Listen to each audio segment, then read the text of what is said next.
میں آپ کے سامنے قسم کھاؤں، آپ میرے سامنے قسم کھائیں تو قسم یقین دلانے کے لیے ہوتی ہے۔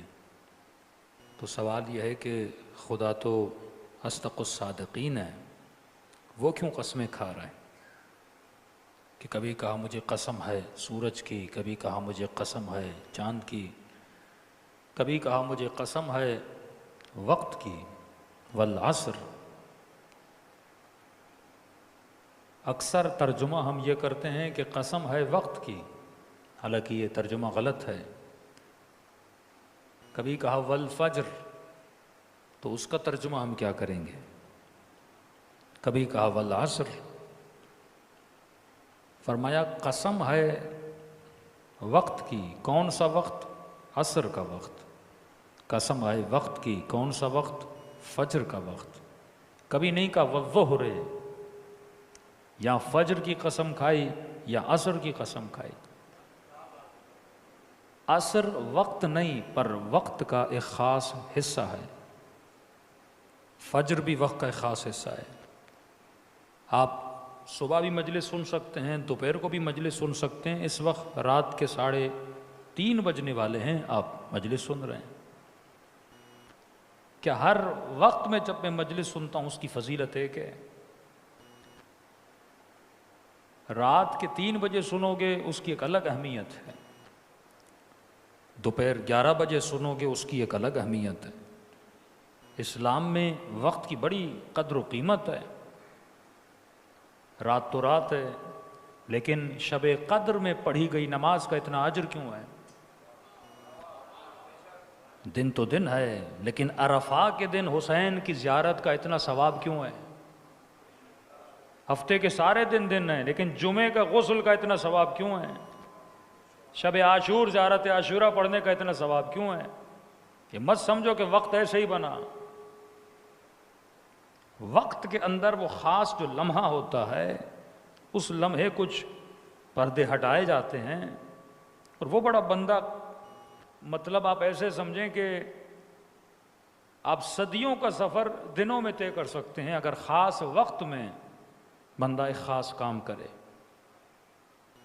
کیوں آغا مرعشی نجفی کہتے ہیں ہم نے نہیں دیکھا، خود ایک عارف تھے، وہ پہنچی ہوئی شخصیت تھے، کہ ہم نے نہیں دیکھا دنیا میں کوئی بندہ کسی مقام پہ پہنچا ہو اور وہ نماز شب نہ پڑھتا ہو۔ کہ ہم نے نہیں دیکھا۔ اور وہی وصیت امام حسین کے بہن زینب، حسین کو نماز شب میں یاد رکھنا، صبح کی نماز کا نہیں، کہ نماز شب، تہجد کا وقت، یہ وقت بڑا اہم ہے۔ اور سائنٹیفکلی یہ ثابت ہوا کہ سب سے زیادہ آکسیجن جس وقت میں پائی جاتی ہے وہ وقت تہجد ہے۔ یہ جتنے اسپورٹ مین ہیں، پرسنالٹیز ہیں، آپ ان سے پوچھئے وہ کب آ کر ورزش کرتے ہیں، اکثر کہتے ہیں ہم صبح 4 بجے 3:30 بجے ہیں۔ یہ خاص وقت ہے جب آسمانی پردوں کو کھولا جاتا ہے۔ شاعروں سے پوچھو گے نا کہ شعری الہام تمہارے اوپر کب ہوتا ہے، کہتے ہیں تہجد کے وقت پہ۔ سچے خواب اور صادق خوابوں کا پوچھو گے نا کب ہوتے ہیں، کہیں گے تہجد کے وقت میں۔ کیوں؟ کیونکہ اس وقت دنیا سو رہی ہوتی ہے، اور خدا دیکھتا ہے کہ دنیا سو رہی ہے، میرا ایک بندہ اٹھ کے میرے پاس آیا ہے۔ اللہ واحد ہے، وحید ہے، وحدہ لا شریک ہے۔ خدا کو وحدت بڑی پسند ہے۔ جب ہم کثرت سے نکل کے وحدت میں آتے ہیں، اعتکاف اجر بڑا ہے۔ جب تم لوگوں میں ہوتے ہو تو لوگوں کی محبتوں میں ہوتے ہو۔ میں مجلس پڑھ رہا ہوں، اس کے چہرے کو دیکھوں گا، اس کے چہرے کو دیکھوں گا، لوگوں کے چہروں کو آپس میں دیکھوں گا، فلاں بندہ کیسا، فلاں بندہ کیسا۔ جب ہم کثرت میں ہوتے ہیں تو کثرت میں غفلت بہت ہوتی ہے۔ بازار میں گیا کہ بازار میں مومن کم جاتا ہے، مکروہ ہے، کیوں؟ کثرت بہت ہے۔ کثرت خواہش پیدا کرتی ہے، کثرت یعنی میکسیمم چیزیں وہاں ہوتی ہیں، کہ جب تک ضرورت نہیں بازار نہ جاؤ۔ کہ نہیں مولانا ایسے ہی گھومنے گیا، میں نے کہا جاؤ گے خالی ہاتھ نہیں آؤ گے۔ کچھ نہ کچھ لے کر آؤ گے. بازار ضرورت پیدا کرتی ہے. میں نے کہا یہ اتنے بڑے بڑے مال جن لوگوں نے بنائے وہ پاگل تھوڑی تھے. اے سی بھی لگایا, فری میں واش روم بھی بنائے, پانی بھی ہے.